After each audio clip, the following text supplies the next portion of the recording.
K뷰티 한번 망했다. 근데 저는 K뷰티가 성공하는 배경에는 인류의 찐따화라는 게 있다라고 생각을 하고요. 이렇게 찐따화 될수록 어려 보이고 싶어하는 집착이 더 강해진다고 생각하거든요. 후보에도 과연 중안부에 대한 열풍이 올 것인가? 그러게요. 네. 네, 안녕하세요. 저 카카오벤처스의 안혜원 심사역입니다. 글로벌 K뷰티의 파이오니어 스킨 천사로 유명한 저희 크레이버 전 대표님, 이소영 대표님 모셨습니다. 오늘. 그래서 K뷰티의 이제 현재 그리고 미래에 대해서 얘기를 나눠보고자 하는데요. 대표님 반갑습니다. 예, 반갑습니다. 네. 먼저 짧게 네. 자기소개 한번 부탁드려도 괜찮을까요? 저는 이소형이라고 하고요. 말씀하신 대로 이제 뷰티 전문 기업이었던 크레이버를 2014년부터 2024년까지 약 10년 정도 경영을 했고요. 작년에 이제 엑시스를 하고 지금은 SR 바이오텍이라는 피부 시술 전문 회사의 대표를 하고 있습니다. 크레이버에 대한 자랑을 하고 싶다고. 어떤 회사일까요, 크레이버는? X긴 한데 네. 저는 개인적으로 사실 크레이버가 K뷰티 씬 전체에서 가장 가치 있는 회사라고 생각을 하거든요. 그래서 저희 크레이버 이제 크루들이 자부심을 가질 필요가 있다라는 이야기를 좀 해주고 싶었고, 포트폴리오만 봐도 되게 아름다운 회사예요. 기본적으로 스킨 천사라는 브랜드를 가지고 있고 네. 우마라는 플랫폼도 네. 가지고 있고 네. SR 바이오텍까지 가지고 네. 있는 네. 뷰티 회사에서 흔치 않은 되게 예쁜 포트폴리오를 가지고 있고요. 네. 또 각각의 사업에 대해서 더블 클릭해서 보면은 스킨 천사 같은 경우에는 첫 번째는 지역별 매출이 굉장히 예쁘게 쪼개져 있어요. 그래서 거의 모든 지역에서 잘 된다. 두 번째는 스킨 천사의 핵심 원료인 센텔라를 전 세계 어디에서 검색하더라도 스킨 천사로 도배가 되어 있거든요. 상대적으로 유행을 덜 타는 원료를 먹고 있기 때문에 지속 가능한 브랜드라고 생각을 해요.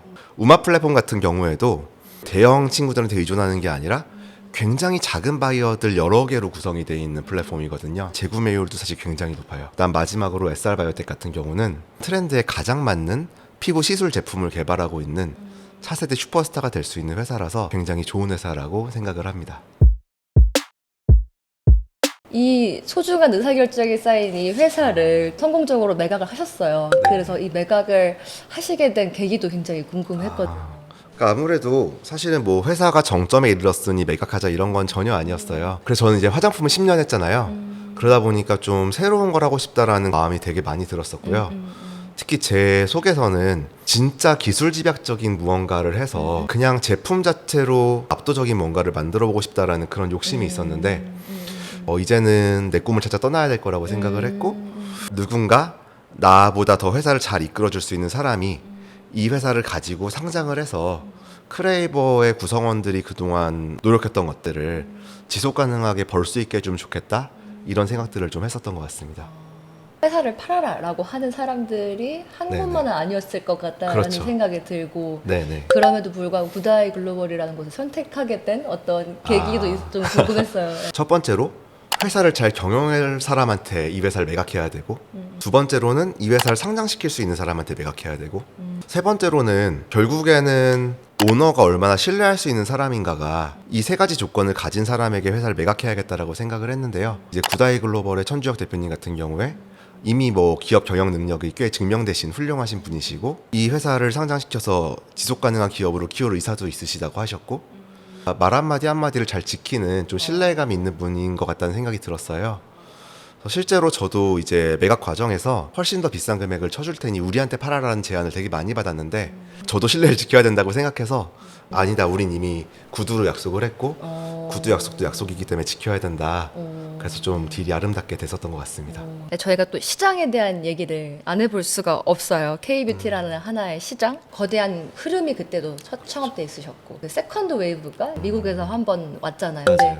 그때의 흐름과 이제 지금의 흐름은 좀 어떻게 다르다고 또 보시는지가 궁금했거든요. 저는 개인적으로 뭔가 분절적인 두 개의 흐름이라기보다는 2010년부터 지금까지 끊기지 않고 계속되고 있다고 생각하거든요. 끊긴 적이 없다, 네. 한 번도. 근데 많은 분들은 K뷰티 한번 망했다, 이렇게 네. 해석을 하시는 거죠. K뷰티가 중국에서 떨어진 건 맞지만 이거는 K뷰티 하나만 볼 게 아니라 다른 어떤 산업들과 비교를 통해서 평가하는 게 맞지 않냐. 사드 이후로 뭐 17년부터 20년까지의 K뷰티의 성적표와 K 자동차의 성적표, K 휴대폰의 성적표, K마트의 성적표를 비교해 보면 압도적으로 K뷰티가 잘했거든요. 어떻게 보면은 이거는 사실 중국이 경제가 발전하면서 그 나라의 어떻게 보면 수입에 대체하던 제품들이 내수화되는 되게 자연스러운 흐름인 거고, 그 흐름에 얼마나 저항할 힘이 있는지는 K뷰티가 가장 저항할 힘이 있었다라고 해석하는 게 전 맞다고 생각하거든요. 네. 그런 관점에서 인류의 찐따와라는 거를 항상 이렇게 좀 얘기를 하셔가지고 네네. 그게 어떠한 개념이고 이게 또 아. 창업에 어떠한 영향을 미치셨는지도 좀 궁금했거든요. 네. 거대한 흐름이나 구조 앞에서 개인의 역량은 상대적으로 되게 미미하다고 생각하는 편이고, 저도 운이 좋았기 때문에 어느 정도 성공적인 사업을 만들 수 있었다라고 생각을 하고, 그러다 보니까 어떤 변하지 않는 거대한 흐름이 어떤 것인지에 대해서 계속해서 좀 공부해 보려고 하는 경향이 있어요. 네. 근데 저는 K뷰티가 성공하는 혹은 K컬처가 성공하는 가장 그 배경에는 인류의 찐따화라는 게 있다라고 생각을 하고요. 이렇게 말하면 사실 좀 사람들이 찐따화 비하하는 거 아니야? 뭐 나쁜 거 아니야? 이렇게 말할 수 있는데 네. 그냥 사실은 원래 키워드라는 건 되게 좀 캐치하게 귀에 들어와야 되잖아요. 잊어버리지 않게. 예, 그래서 이 찐따화라고 말씀드린 거고, 네. 좀 세부적으로 들여다보자면 첫 번째로는 인류가 점점 개인주의화가 되고 있다. 두 번째로는 사람을 만나는 외향적인 성격에서 네. 내향적인 성격으로 바뀌고 있다. 그리고 세 번째는 좋게 말하면 섬세해지고 나쁘게 말하면 예민해지고 있다. 네. 전 이 세 가지가 결국에는 인류의 찐따화의 어떤 중요한 키워드라고 생각을 하는데요. 제가 좀 봤던 기회는 한국에서 이런 인류의 찐따화가 가장 빠르게 일어나고 있다고 생각을 해요. 스킨케어는 어떻게 보면 이런 성향을 가진 사람들이 더 좋아하는 인더스트리다 보니까 잘 될 수 있다. 약간 찐따라는 게 진짜 리터럴리 네. 우리가 상상하는 어떤 네. 찐따의 이미지라기보다는 네, 되게 네. 샤이하고 예민하고 네, 약간 네. 섬세하고. 어울리지 못하는데 되게 네. 방 안에서 뭔가를 관리하는 그런 이미지를 떠오르게 되는 것 같은데 그런 게 맞을까요? 사람들 만나는 거 좋아하고 파티할 때 꾸미고 이런 게 이제 어떻게 보면 인싸들의 화장품이라면은 네. 스킨케어는 이제 방에 앉아서 이렇게 딱 그 화장품 바르면서 향기도 느끼고 그쵸, 사용감도 내밀하죠. 비교하면서 네. 오늘 하루 어땠는지 생각도 해보고 이런 좀 느낌인 것 같아요. 다만 네. 저는 이제 이거에 결국에는 글로벌 트렌드고 또 다른 네. 한국의 특성이요. 네. 반도 국가의 특성 중에 하나가 어떤 외국의 트렌드를 되게 빠르고 강력하게 받아들이는 성향이 있고, 그러니까 로컬라이즈 하면서 뭔가 확산시키는 경향이 반도 국가에 있는데, 네. 뭐 이런 거죠. 예를 들면 일본의 컨텐츠도 어떻게 보면 좀 찐따화된 컨텐츠가 있다고 생각하는데 네. 진짜 오리지널리티 일본에 있는 컨텐츠가 찐따화된 거다 보니까 세계로 나가기 좀 어려운 면이 있고, 우리는 미국 것을 받아들여서 찐따화 시켰기 때문에 영미권 문화 애들이 이걸 받아들이기에 좀 더 부담이 없는 찐따 문화, 이런 게 저의 경쟁력이라고 생각을 합니다. 또 특성 중에 하나가 네. 어려지는 거. 그래서 결국 이렇게 찐따화 될수록 점점 성인이 되는 시기가 뒤로 간다고 생각을 하고 어려 보이고 싶어하는 그런 집착이 더 강해진다고 생각하거든요. 예를 들면 이제 옛날에 이제 서구권 문화에서 어려 보이는 게 이렇게 칭찬이 아닌 시절에서 점점점 약간 베이비 페이스다 이런 게 칭찬이 되는 그런 문화로 될 거라고 전 생각을 합니다. 서구에도 과연 이 중안부에 대한 열풍이 올 것인가? 그러게요. 네, 이게 재밌는 포인트네요. 네. 네. 그럼 미국 시장 자체에 대한 그냥 진단을 좀 해보면요. 아직까지 말씀하셨던 그냥 우리가 제품을 넣으면은 고속도로가 있고 타고 나가는 느낌인 건지, 아니면 이미 고속도로에 꽉 차서 이미 출혈 경쟁이 일어나고 있는 것인지, 특히 1기라고 보세요, 2기라고 보세요? 네. 저의 그냥 생각은 네. 이 어떤 거대한 트렌드에 K뷰티는 올라타 있기 때문에 장기적으로 지속 가능한 성장을 할 수 있을 거라고 생각을 하고요. 조금 더 중요하게 봐야 되는 부분은 네. 미국에서 K뷰티가 약간 머저리티가 되면서부터는 네. 컴플라이언스라든지 네. 뭔가 어떻게 보면 지금까지는 그냥 우리가 맘대로 하게 놔뒀던 거잖아요. 네. 근데 좀 되게 타이트하게, 예를 들어 마케팅에 대해서도 네. 너 이거 과장 광고 아니냐라든지 네. 이제는 좀 제재를 가하지 않을까? 그런 컴플라이언스도 미국은 되게 많잖아요. 뭐 장애인에 대한 것도 있고 인클루시비티도 있고 이런 것들을 얼마나 빠르게 받아들이는지가 좀 중요한 게 되지 않을까라고 생각을 합니다. 컨셔스니스에 대한 어떤 네네. 현지화가 오히려 네. 또 키포인트가 될 수 있다. 네. 그리고 리걸 리스크 같은 것들도 네. 지금까지는 거의 그런 걸 대응하는 게 없었다라면은 앞으로는 꽤나 크게 중요해질 것 같아요. 그래서 몇 천억대 브랜드를 정말 만드신 입장으로서 네네. 이 브랜딩이라는 거는 언제부터 어. 해야 되는 것일까? 사실 개인적으로는 제가 브랜딩의 전문가는 아니라고 생각해요. 그래서 제가 한 거는 일단 스킨 전사를 인수하자. 그래서 두 가지 이유가 있었는데, 첫 번째로는 센텔라 아시아티카라는 키워드가 한국에서는 어느 정도 유명한 키워드가 되어 있었는데 글로벌리는 사실은 검색이 그렇게 많이 되지 않는 키워드였어요. 근데 인류의 찐따와와 한국의 스킨케어 트렌드가 글로벌 트렌드를 이끌 거다라는 가설이 있었으니 이 센텔라라는 키워드를 가지고 글로벌 나가야겠다. 그리고 두 번째는 스킨천사의 좀비팩이라는 제품이 있었는데 그 당시 미국에서 워킹데드라는 좀비물이 유행하고 있었어요. 그래서 이 좀비는 미국으로 가져가야겠다. 그래서 제가 인수한 다음에 준 가이드는 센텔라가 들어간 제품만 남기고 나머진 다 빼라랑 미국은 좀비팩으로 갔으면 좋겠다. 이외에는 사실 아무것도 없어요. 믿고 맡겼다, 뭐 신뢰했다, 네네. 팀원들이 다 해줬다 이렇게 맞아요. 조금 말씀을 주셨어요. 네네. 근데 제가 느끼는 거는 이게 아무래도 대표한테 집중되기 너무 좋은 구조의 업이다라는 생각을 맞아요. 했었어요. 내가 맞아요. 없으면 돌아가지 않는다라는 맞아요. 힘듦을 호소하시는 분들이 너무너무 많거든요. 네네.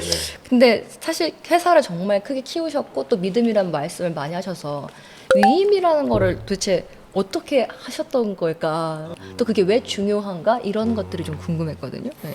사실은 가장 큰 이유는 제가 능력이 없기 때문에 너무 겸손하신 거 아니에요? 왜냐면 제가 소비를 별로 좋아하지 않아요. 그러다 보니까 소비자로서 훌륭하지 않은 사람이 훌륭한 소비자라는 건 되게 어려운 일이잖아요. 제가 그렇게 소비를 안 하는 사람인데 그래서 애초에 제가 역량이 부족한 거를 알고 시작했기 때문에 당연히 위임을 전제로 한 사업이었고요. 그리고 사실은 저는 좀 브랜드 대표님들이 만약에 내가 없으면 돌아가지 않는다고 생각한다면 네. 약간 좀 착각일 수도 있고 스스로 브랜드의 한계를 약간 정하는 게 아닌가? 구조나 흐름이 저는 거의 8할을 결정한다고 생각하고 그 안에서 20%가 이제 역량과 운이라고 생각하거든요.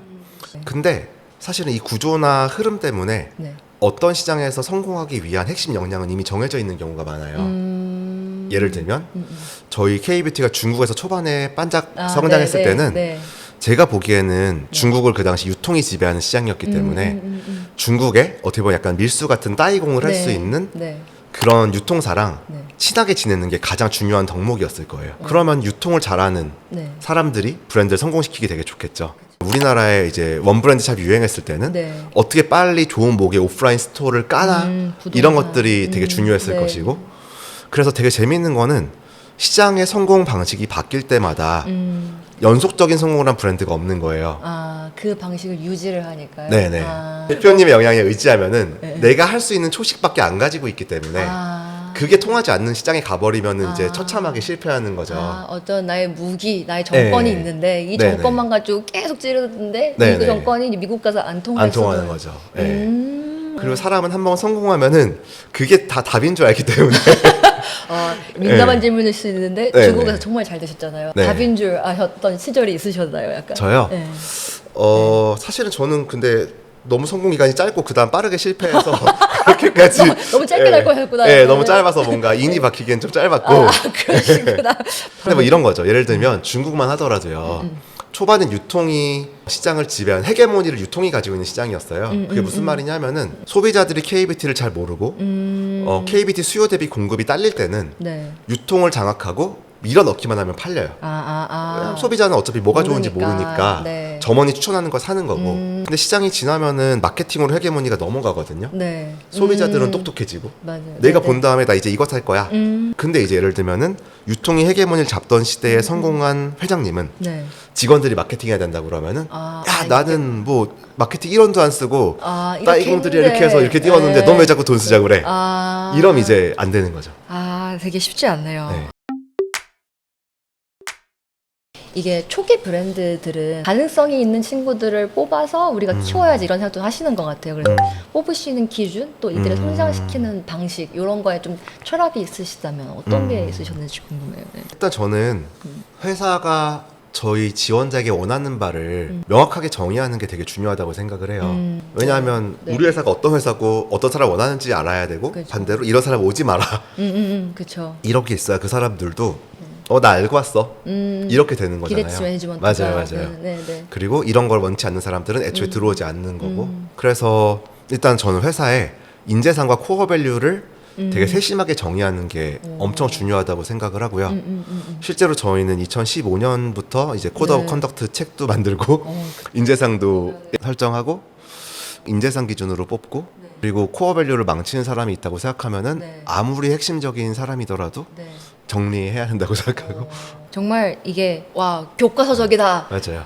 하는데 이게 실행이 너무 어렵잖아요. 이게 어렵죠. 특히 네. 이 브랜드 대표님들은 네. 재고가 밤낮 없이 왔다 갔다 하는 그런 비즈니스다 보니까 네. 이렇게 시간을 따로 내서 내가 조직 문화를 만든다라는 것이 되게 큰 난이도였을 것 같은데 그 의지치도 되게 대단하신 것 같고 어떻게 이걸 하자라고 설득하셨는지 혹시 기억이 나시나요? 그냥 사실은 제가 이전에 맥킨지 다녔었는데 네네. 그 맥킨지에서 배웠던 것 중에 가장 큰 게 네. 어떤 하나의 가치관을 가진 사람들이 모였을 때 시너지가 얼마나 큰가에 대한 부분이었기 때문에 네. 창업을 했을 때부터 저는 그게 거의 1순위? 아. 대표의 1순위라고 생각을 했고 그다음에 사실은 그런 거를 정의하는 것도 중요한데 네. 경영진이 지키지 않으면 그냥 아, 아무 의미가 내가 없어서 네. 예. 어떻게 보면 저는 계속해서 경영진을 저를 포함해서 스스로 견제해야 된다. 아, 그래서 스스로 예, 끊임없이. 이렇게 정리해놓고 뭐 예를 들면은 실수는 실수를 통해서 그 성장할 수 있을 때만 허용된다라고 했으면 근데 대표가 실수해놓고 약간 이거 네. 내 탓이 아니다 이렇게 그쵸. 짬시켜버리면 아. 누가 그걸 보고서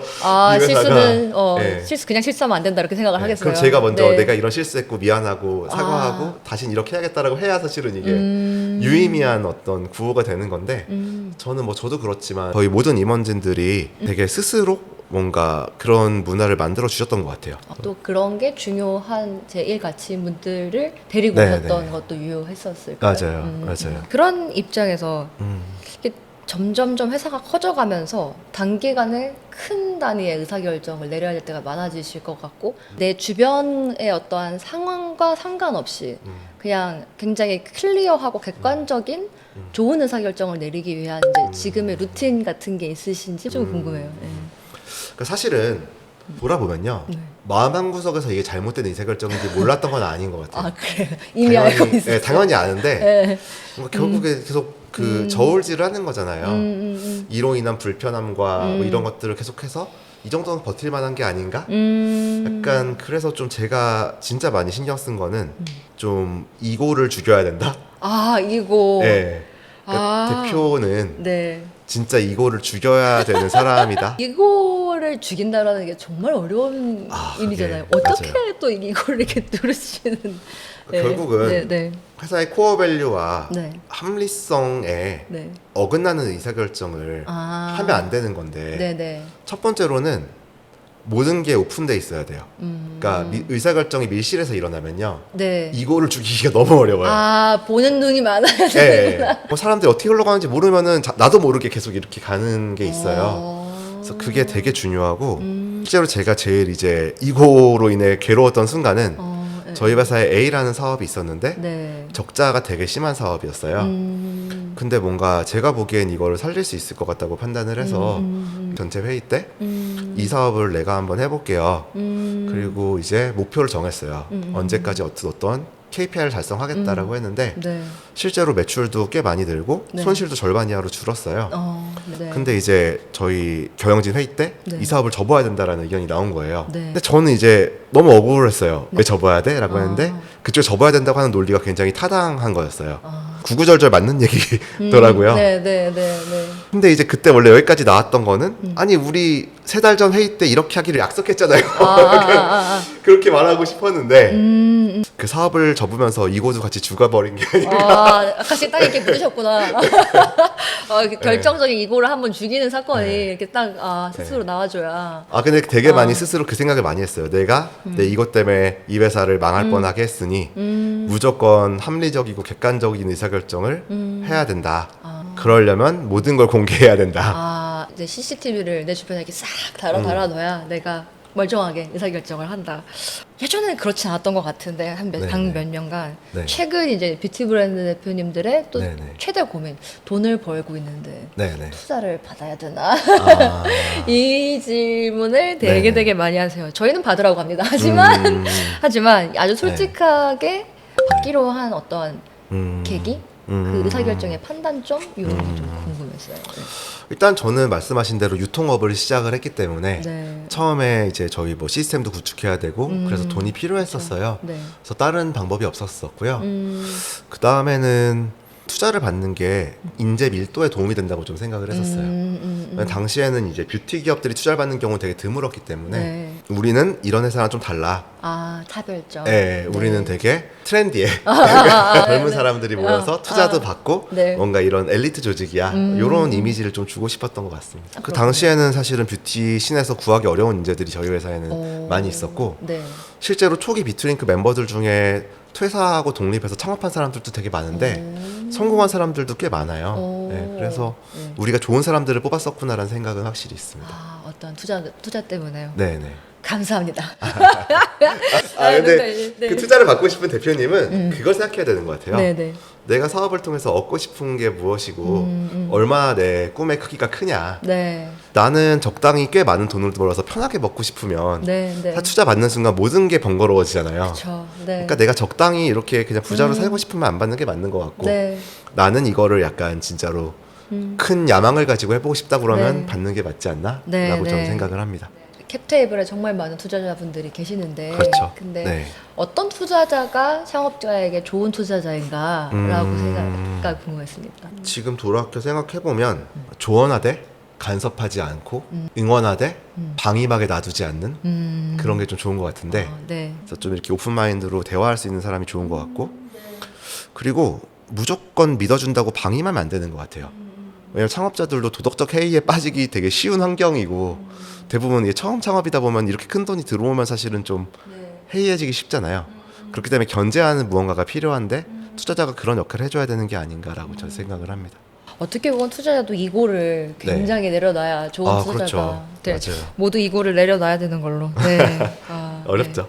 너무 어렵죠. 아, 저도 사실 약간 자랑을 하자면 네. 네, 대표님들의 꽃은 광고 모델 선정하는 거. 아, 평소에 내가 좋아하던 모델을 내가 골라서 선정하는 거. 아, 그게 어떻게 보면 정말 로망 그럼요. 이런 거거든요. 그럼요. 와, 맞아요. 그러면서 이제 인사하고 네. 제가 대표다 이렇게 하는 건데. 그죠. 네. 근데 이제 저는 제가 온갖 번거롭고 이런 걸 전부 다 정권을 맡겼는데 갑자기 광고 모델 선정할 때만 띡 나와서 이 사람으로 합시다. 이러면 너무 이상하잖아요. 아 나는 이러지 말아야지 해서 광고 모델까지 다 팀에서 해라. 나한테 보고할 필요 없고 버즈만 컨펌 받아라. 그래서 이제 했는데 저도 이제 광고 촬영장은 그래도 가봐야지 이랬는데 촬영이 언제예요? 그랬더니 뭐 몇 월 며칠이라고 해서 네네. 그러면 저도 가도 돼요? 그랬더니 오지 마시라고. 어머. 우리 이미 지금 담당자들이 너무 많이 가서 더 가면 번잡스러울 것 같다고 그래서 저보고 오지 말라 그래서 그래서 결국에는 못 갔죠. 근데, 진짜요? 네. 그럼 한 번도 대면으로 못 봤죠. 화면으로만 네. 근데 뭐 그게 결국에는 좋은 회사라는 뜻인 것 같아요. 서운하진 않으셨어요? 그 서운하긴 서운한데 이제는 말할 수 있다. 아니 그때도 표정으로 느꼈을 거예요. 그러면은 또 이제 VC들이 이제 막 또 달려들고 있잖아요. K뷰티가 엄청 올라섰을 때 그때 VC도 보셨을 거고 그렇죠. 다운됐을 때 VC들 보셨을 거고 다시 네. 또 보실 거잖아요. 맞아요. 좀 약간 냉철하게 음, 이 씬을 위해서 VC들이 잘 했으면 하는 부분, 음. 노력했으면 하는 부분, 도와줬으면 하는 부분이 있다면 어떤 게 있을까요? 네. 개인적으로 아쉬운 거는 저도 이제 투자 받다 보면은 그런 테마가 너무 명확하잖아요. 투자라는 게. 네네. 그러다 보니까 이제 저희 회사가 좋아지고 있음에도 불구하고 네. 우리는 뭐 KBT는 투자 안 한다 이런 내용들 워낙 많이 받았고 내가 잘하는 분야는 IT이기 때문에 IT만 투자하겠다 네. 이런 이메일을 하도 많이 받다 보니까 두고 보자. 누구 내가 언젠가는 네, 내가 제일 잘 돼가지고 네. 약간 이렇게 옹졸한 이런 마음을 품었었는데 다시 연락 오신 분 있나요? IT만. 엄청 많죠. 근데 좀 더 좋았을 것 같다고 생각하는 거는 네. 좀 더 뭔가 그 현상이 아닌 그 밑에 있는 구조와 거시적인 걸 볼 수 있으면 더 좋지 않나? 그러면 좀 더 뭔가 진짜 철학 있는 투자가 아닐까? 약간 이런 생각들을 좀 하긴 했었고요. 네. 초기에 나의 모습을 생각해 보면 어떠한 어떤 실질적인 지원도 좋고 멘탈적인 지원도 좋고 VC가 어떤 걸 해줬으면 좋았을까라는 생각을 해보면 어떤 게 있으실까요? 사실 저는 좋은 투자자들을 많이 만나서 저희 회사 투자자들한테 도움을 되게 많이 받은 케이스예요. 그래서 진짜로 많이 응원해 주셨었고 회사 힘들 때도 네. 뭐 우리 하우스에서는 뭐 어떻게 볼지 모르지만 나는 개인적으로 진짜 잘 될 거라고 믿는다 이렇게 말해주신 분들도 꽤 많았었고 저는 되게 도움되는 분들이 많았는데 뭐 여러 가지 도움이 있지만 가장 도움이 됐던 거는 네. 어쨌든 그분들이 이제 IT 기업들 인재 밀도가 높은 회사들에 대한 경험이 많으시잖아요. 네, 네, 그러다 네. 보니까 이제 이런 얘기들 많이 해주셨어요. IT 기업에선 이렇게 한다. 뭐 이런 플랫폼 기업에선 이렇게 한다. 네. 그러면 저도 이제 들어보고 저희한테 적용 가능한 것들을 적용해 보려고 하고 네. 끊임없이 고민할 만한 소스를 제공해 주셨다는 점이 전 되게 도움이 많이 됐었던 네, 것 같아요. 네. 그래서 네. 지금 이제 시술용 제품 쪽 네, 이제 네. 대표로 하고 계시잖아요. 네. 그래서 시술이 이제 중요하다고 보시는 이유 그게 좀 궁금했거든요. 네. 그러니까 이제 기본적으로 아까도 말씀드렸듯이 점점점 사람들은 자기가 어른이 천천히 되길 원하고 있다고 생각해요. 그 네. 얘기는 정서적으로도 그렇지만 외모적으로도 어려지고 싶다라는 거로 연결될 거라고 생각하고 네. 그 정도의 효과를 보려면 사실은 시술을 네. 받아야 되는데 네. 시술에도 되게 제가 재밌는 구조적인 변화라고 봤던 거는 좀 더 윗세대로 갈수록 네. 좀 아프고 좀 다운타임이 길더라도 네. 효과가 확실하고 오래 가는 걸로 해주세요. 이런 거였다면 지금 점점 효과가 짧게 가도 좋으니까 네. 안 아팠으면 좋겠고 부작용이 없었으면 좋겠다. 그 부작용에 대한 걱정을 더 크게 하는 거죠. 그건 미디어의 효과도 있지만 왜냐하면 네, 부작용 케이스 0.001%만 있어도 막 크게 부담이 되니까 그래서 결국엔 아까 전에 말했던 그 인류의 찐따와의 중에 하나가 리스크 어버스해지는 건데 네. 결국에는 시술에 대해서도 어려지고 싶은 동시에 네. 이러한 부작용이나 아픔이나 다운타임은 최소화하고 싶다라는 니즈가 있다고 생각하고 시술이 지금 가는 방향은 점점점 부작용을 완화하는 방향으로 가고 있다고 생각하거든요. 근데 이제 SR바이오에서 저희가 그래서 개발하는 거는 이러한 거시적인 흐름에 맞춰서 그 시술의 다운타임이나 고통이나 혹은 부작용을 최소화하면서 효과는 유지할 수 있는 그런 시술들을 개발하고 있고 이게 그나마 좀 구조적인 기회가 있는 분야가 아닐까라고 생각을 합니다. 또 이제 이런 성공하신 선배님들이 있으면 이제 우리 네. 젊은 친구들 소영 대표님을 보고 네. 창업했습니다 이런 아, 것들이 많은데 네, 후배 네. 창업가들한테 이거는 꼭 알고 시작했으면 좋겠어 라고 해주시고 싶은 말씀이 있으시면 어떤 게 있으실까요? 일단 목표가 명확해야 되는 것 같아요. 그냥 내가 왜 창업을 하고 싶은가? 본인이 뭘 원하는지 모르는 경우도 생각보다 많은 것 같거든요. 좀 가식 없이 솔직하게 알아야 되지 않나. 뭐 예를 들면 누군가는 나는 세상을 더 좋게 만들고 싶어서 창업해요라고 했는데 네. 사업 아이템을 보면 세상을 좋게 만드는 거랑 이거랑 무슨 상관이 있는지 모르겠는 사람들도 너무 많고 이러면 사실은 되게 이 사람은 아마 스스로 모를 거예요. 자기가 인지 부조화를 겪고 있다라는 네, 거. 네. 근데 그러면 이제 힘들 때 버티기가 어려운 것 같아요. 네. 근데 자기는 세상을 좋게 만들기 위해서 네. 이걸 하고 있는데 이건 사실 그게 아닌데 네. 근데 사업이 잘 될 때는 모르겠지만 네. 사업에 위기가 오면은 네. 내가 지금 뭘 하고 있는 것인가 그러니까 내가 뭘 원하는가가 좀 중요하지 않나 라고 생각을 합니다. 귀한 말씀이네요. 아닙니다. 네. 오늘 이렇게 또 긴 시간 내주셔가지고 소감 한마디 부탁드립니다. 제가 막 그렇게 네, 네. 말을 재밌게 하는 편은 아니어서 약간 지루하셨을 수도 있을 것 같은데 전혀요. 잘 편집해 주시면 감사하겠습니다. 긴 시간 함께 해주셔서 감사드립니다. 네, 저희 이소영 대표님께 다시 한번 감사의 말씀드리면서 저희 이번 세션 여기서 마무리하겠습니다. 네, 감사합니다. 감사합니다.